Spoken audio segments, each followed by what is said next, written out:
Wassalamualaikum warahmatullahi wabarakatuh. Perkenalkan, nama saya Haula Yurika. Nama saya Laila Kurnia dan nama saya Rosa Anugrah. Kami dari kelompok 5 ingin menyampaikan materi tentang penawaran. Penawaran supply. Penawaran adalah banyaknya jumlah barang yang ditawarkan pada suatu pasar tertentu dengan tingkat harga tertentu selama periode tertentu. Penawaran berkaitan dengan motif produsen untuk menjual atau menawarkan barang dan jasa untuk memperoleh keuntungan. Hukum penawaran, the law of supply. Hukum penawaran adalah hukum yang menjelaskan adanya hubungan yang bersifat positif antara jumlah barang yang ditawarkan dengan tingkat harga. Hukum penawaran berbunyi, apabila harga naik, maka jumlah barang yang ditawarkan bertambah, dan sebaliknya. Apabila harga turun, maka jumlah barang yang ditawarkan berkurang. Faktor-faktor yang mempengaruhi penawaran supply adalah harga barang tersebut, harga barang pengganti, biaya produksi, kemajuan teknologi, pajak, perkiraan harga di masa depan. Rumus persamaan QS sama dengan F dalam kurung PX, PY, C, T, TX, F, dan seterusnya.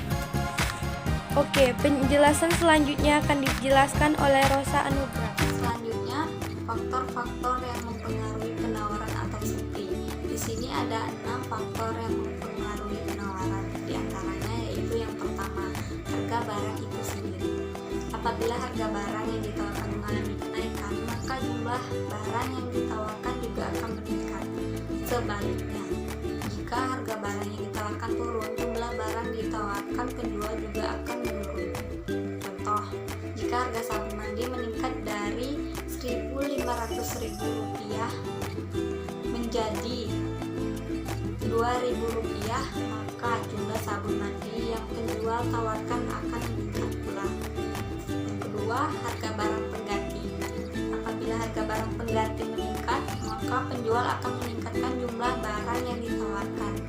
Penjual berharap konsumen akan beralih dari barang pengganti ke barang yang lain ditawarkan karena harganya lebih rendah.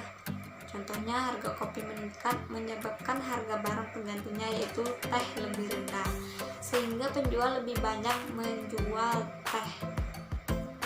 Selanjutnya, yang keempat, biaya produksi.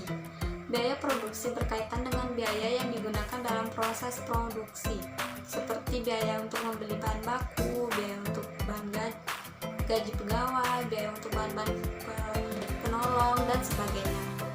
Apabila biaya produksi meningkat, maka harga barang-barang diproduksi akan tinggi.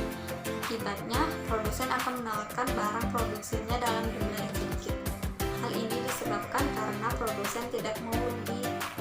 Sebaliknya, jika biaya produksi turun, maka produsen akan meningkatkan produksinya.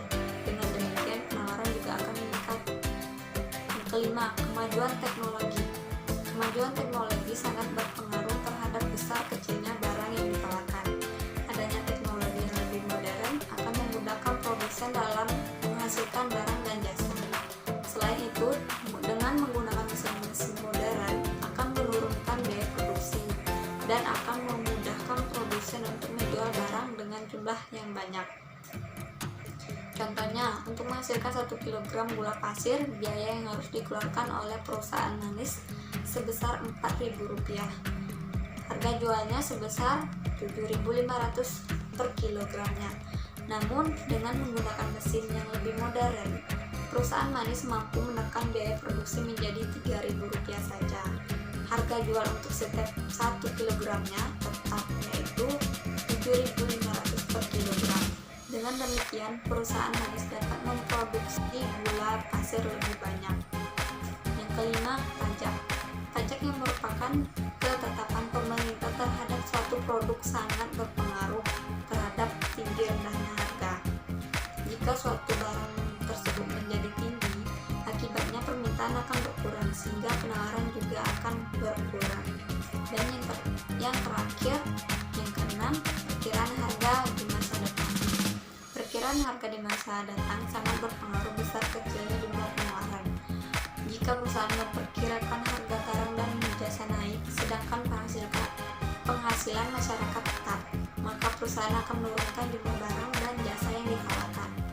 Contoh, pada saat krisis ekonomi, harga-harga barang dan jasa naik, sementara penghasilan relatif tetap. Akibatnya, perusahaan akan mengurangi jumlah produksi barang dan jasa karena takut tidak laku. Sekian penjelasan dari saya mengenai faktor-faktor yang mempengaruhi penawaran atau supply. Yang selanjutnya tentang daftar penawaran yang akan dibacakan dengan saudari Laila Kurnia. Kepada saudari Laila Kurnia, Saya akan menjelaskan tentang daftar penawaran. Daftar penawaran yang gambaran yang menunjukkan jumlah penawaran pada berbagai tingkat harga. Kurva penawaran. Kurva penawaran dapat didefinisikan sebagai yaitu suatu kurva yang menunjukkan hubungan di antara suatu barang tertentu dengan jumlah barang tersebut yang ditawarkan. Apabila penawaran bertambah diakibatkan oleh faktor-faktor di luar harga, maka supply bergeser ke kiri atas. Apabila berkurang satu kurva supply bergeser ke kiri atas. Terbentuknya harga pasar ditentukan oleh mekanisme harga pasar. Teori penawaran yaitu teori yang menjelaskan sifat penjual dalam menawarkan barang yang akan dijual, gerakan sepanjang dan pergeseran sepanjang kurva penawaran. Pengecualian terhadap kurva penawaran. Kurva penawaran tenaga kerja biasa disebut juga backward bending. Hasil diskusi kami kelompok 5 kami akhiri. Wassalamualaikum warahmatullahi wabarakatuh.